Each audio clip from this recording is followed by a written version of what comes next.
I'll put it out there. I was with Lost Voice Music before that, and it didn't go the way I planned it to go. Um, so Are you able to I like do touch want to on give what it. that means in a more like, I don't want you to sell out people, but like what does that mean when you say stuff like that? Like let's say somebody hits you up and goes, "Here's an opportunity." What are the things that like a person should even watch for? Well, you see, the person that gave me up the opportunity wasn't the problem. It was more in the background of what was going on, and that person wound up being straight up honest with me and said, I'm not doing this no more, man. It's not working out. You can either stay or you can come with me, and I promise I'll find us a place. And I was like, well, bro, you know what? You have been the one that has been in contact with me. You have been the one that has been there with me, walking me through this. So of course I'm going to go with you wherever you go, because that's just how I am. I'm about loyalty, Right. and I'm very loyal. And I'll put his name out there. Bad Habit. I'm very loyal to him, and I was very loyal for what he was doing for me.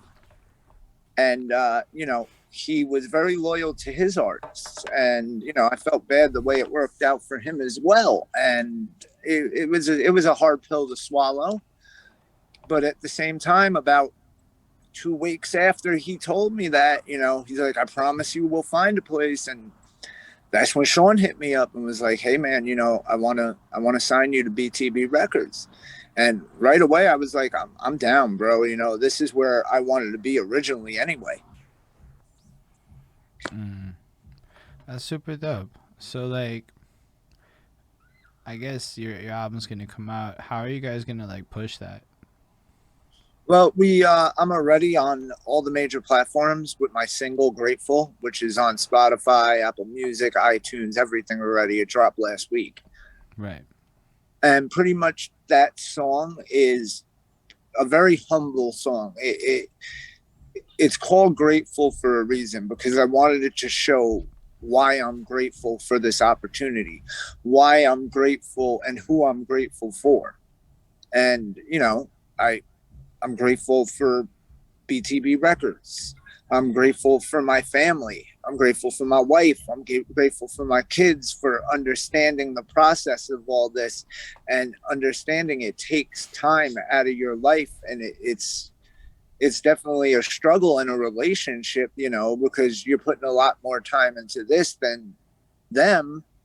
And sometimes they can feel a little neglected. You just have to remind them that there's a bigger purpose to this. Mm. Yeah, I understand the bigger purpose talk. I have the bigger purpose talk. I So I think think everybody does, man. no, but even like it could go the other way. For all I know, like one time she like finds some cause that she's really fucking passionate about, right? I don't know. She's super into the planet. She just fights for indigenous shits a lot. So like not shits, but like the issues and whatnot. And like maybe she finds some not for profit, and then in that not for profit, it turns into 100 hours of her life a week. I mean, I will definitely just have it paid back to me in full. Like That's how I look at it. Like, hey, and my wife, she's been very behind me. She started working with the Cry Cut, and we started doing T-shirts and everything for me. mm, I want her to feel that she is a part of this, because that's what I want. I want her to be a part of this. And the whole thing is actually for the BTB channel, me and her are actually doing something that's been unheard of in the reaction review world, where it's me and her reviewing artist songs on the BTB group, review and reaction, and us playing off each other. And we're going to start doing that bi-weekly. mm, good old reaction review game. I did that for a very long time. Well, I did reviews for a super long time, like for like 4 years, and then the one thing I can tell you, man, is don't do it very often unless you really want it to be the thing you do, because it'll fuck with your relationship with music a little bit. But otherwise, it's a super hype idea.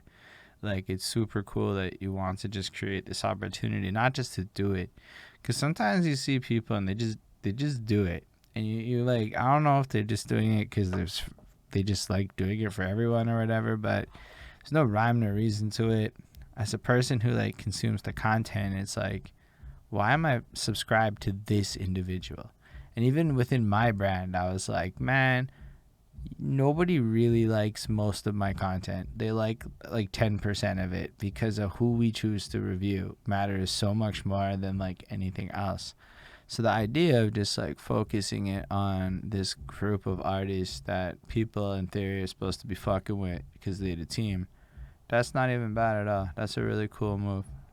That's some Yeah, man. like I Sean want to moves. show my love to all the artists, especially underground artists, people that have been trying to get out there, and they. It's just like a job, bro. This is how I feel about it. It's not about what you know; it's about who you know. Big facts. You It know, really is. so the people that don't know these big main people, they have a right to get their music reviewed and reacted to too. And I keep it straight honest. I'm not gonna sit there and say your shit's trash, but at the same time, I'm gonna Don't keep it do real that. with you and be honest. Nah, it's not about the artist. I'm telling you, man, I have experience in this world. If you go up there and talk about how they shit trash, their fans are gonna come at you, my guy. They can't stop the fans. Exactly. And But so you gotta be that's like, that's not even the reason I don't do it. It's more of the fact that to me this is an art, bro. That's why my last project that I did on YouTube before I got signed was the mind of an artist, because I wanted people to see that it is like an art, bro. It's like drawing a picture like Picasso or Vincent Van Gogh or Michelangelo, and it's literally a painting, bro. You're painting your own picture. You're making your own masterpiece. no, it makes total sense. I mean, I liked what I heard from it. I definitely appreciate what you're saying. I just know that if you act, so there's an art to not liking something on the internet, and it's something you learn over time. You start going, yo, fuck, like, not like fuck that, but you'll be like, you know what? You get this inkling inside.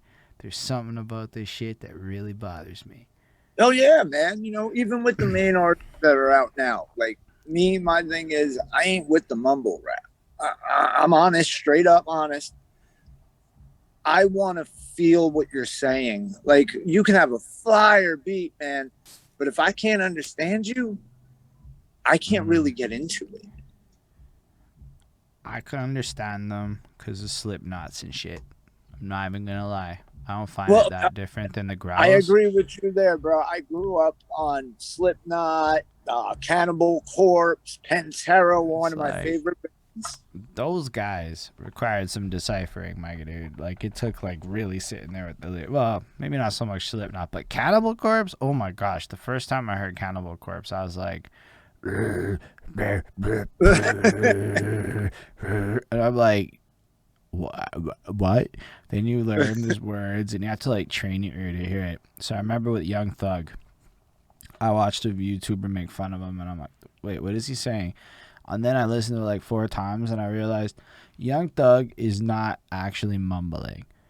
Young Thug speaks with a southern tang that's like messed around and distorted. So to northern people, it sounds like mumbling, but it's And maybe actually that's what it is, bro, southern because I'm as a fuck. northern And person. this was some shit, to be fair. I thought this up in this year when I was really thinking about it. And I realized with him in particular, he's just like, they're not northern. Have you ever done like customer service talking to people in the South? Yes, and I agree with you on that. So it's Like like, I've I've been, you go to Georgia, and it's a totally different Louisiana. Let's say forget Georgia, Louisiana. You talk to somebody, bro. Half the time you can't even understand what they're saying, but because you really have to listen because it's their accent is so strong. hmm, that's serious. And I mean it like that just because like I thought a lot about the mumbling, and I'm like listening to like Lil Uzi Vert, and I'm like learning the dude's words, and I'm like, no, he's very clearly saying those words, and he's actually like fast. He's way faster than people. Like, he's technically more proficient than I think a lot of people. Sometimes I back up Lil Yachty. It's a harder sell, but he's really into melody in a way Yeah, where. But see that also, I like, I grew up listening to like emo rock, so hearing a bunch of rappers wailing with auto tune just reminds me of being 15. As much as listening to like hard hitting hip hop it's like they both do. They're just different sides of being one 15 of for my me. one of my favorite bands was My Chemical Romance. They're incredible, my guy. They're one of the greatest things to ever happen to music. Whiny as can be, but I love it.